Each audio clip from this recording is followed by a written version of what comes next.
Hey there, welcome back, unless it's your first time, welcome. I'm Sean, aka Pipe and Brewing Nerd, and as you can see from the title and the photo for this, I'm doing another one from Grow Brewing out of Geneva, New York, a nomad brewery. They don't have a tasting room, so you have to see where they're going to be at on their Instagrams and their Facebooks, farmer markets and whatnot to go out and get them.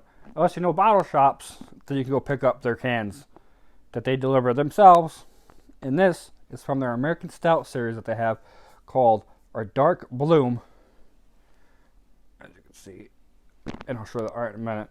And this is their Pecan Cocoa Powder and Spices version, coming in at 8% alcohol.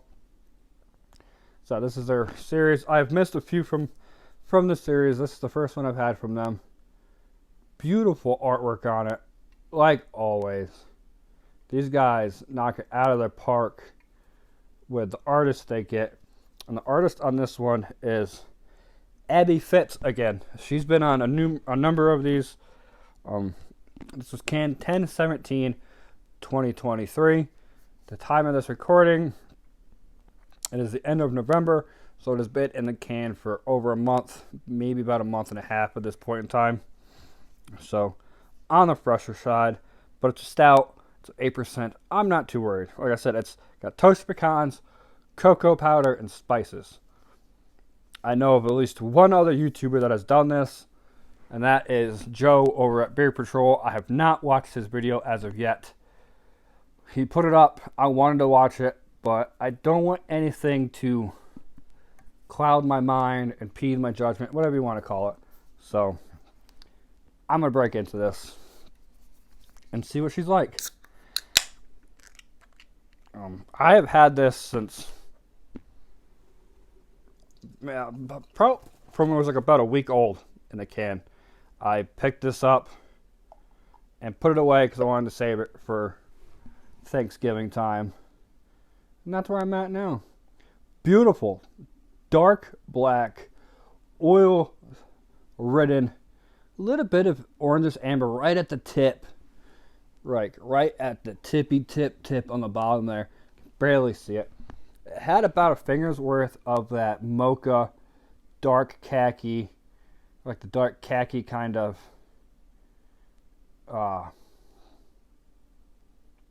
dicky look to it. Yeah, real rich, silky kind of a look for like that mocha kind of beautiful head going on there. It's a beautiful looking stout. Like, it looks got a decent head. Looks like a good body on it. Oh yeah. Get some of that sweet pecan coming through. Nice and toasty. A little bit of coconut. Is that what I said was on here? Cocoa powder. I get like a tiny bit of coconut. I am getting that nice roasty kind of a mocha-esque chocolate going on. I'm not really getting much of the spices. I'm getting like a little bit of cinnamon.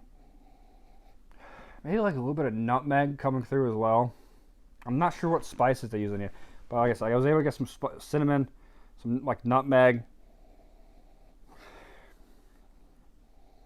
Not so much cinnamon now. Maybe nutmeg, allspice.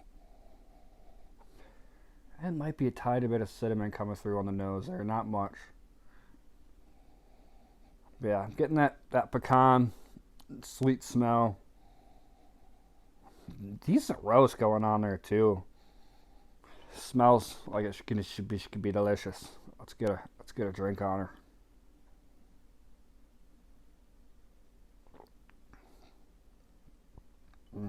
Nice, smooth, thick. Getting that pecan real heavy, that roasted pecan.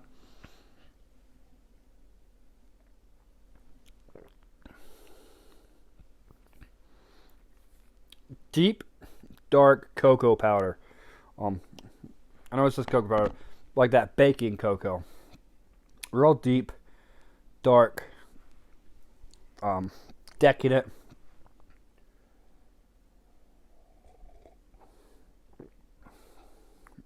Some of that spice is coming through.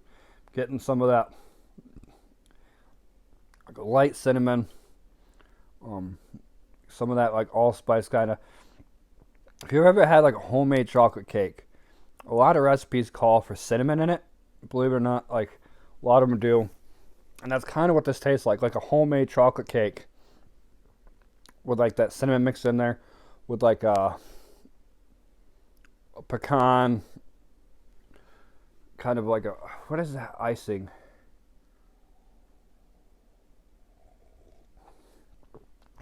It's like a German forest cake kind of icing that they do that will have pecans in it. I'm not getting like the coconut which you get from that, but that's what I'm getting. A homemade chocolate cake with a cinnamon-esque to it, like a little bit of allspice, kind of a nutmeg.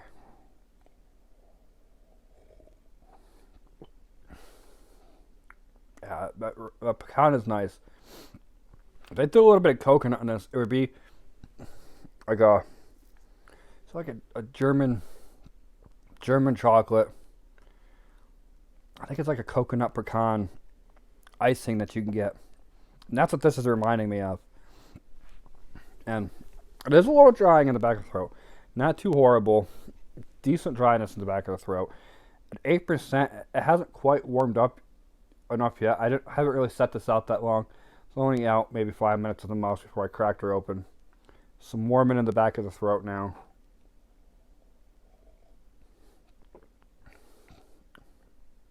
At 8%, you're not getting alcohol heat off of this. I'm going to do this a sipper because it does have some sweetness to it. It does have a little bit of alcohol heat, but not a whole lot. Drawing in the back of the throat. This is a good sipper.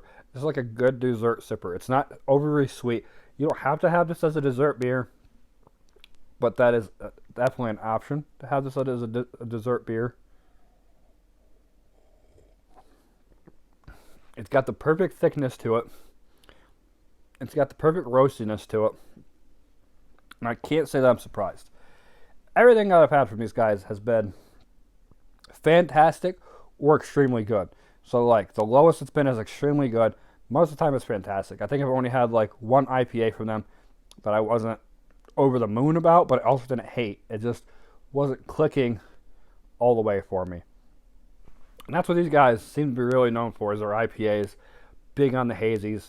They do cold IPAs. They do a couple lagers.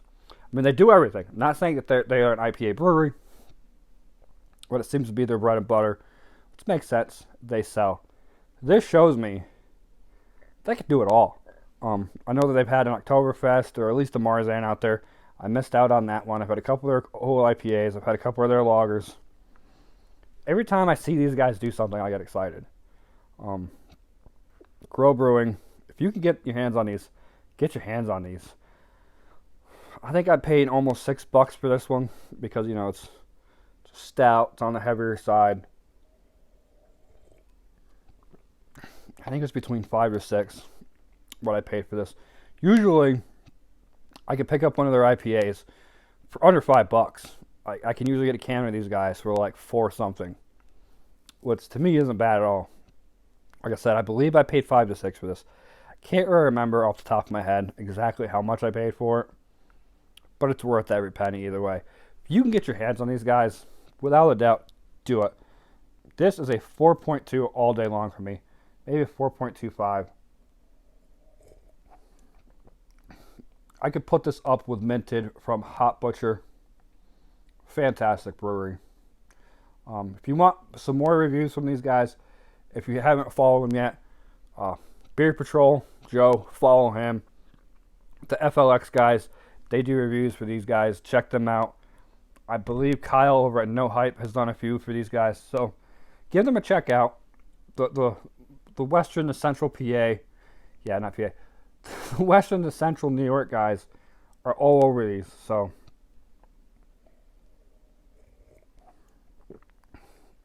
this is a fantastic stout. I'm highly enjoying this. So until next time, thank you for watching. Cheers.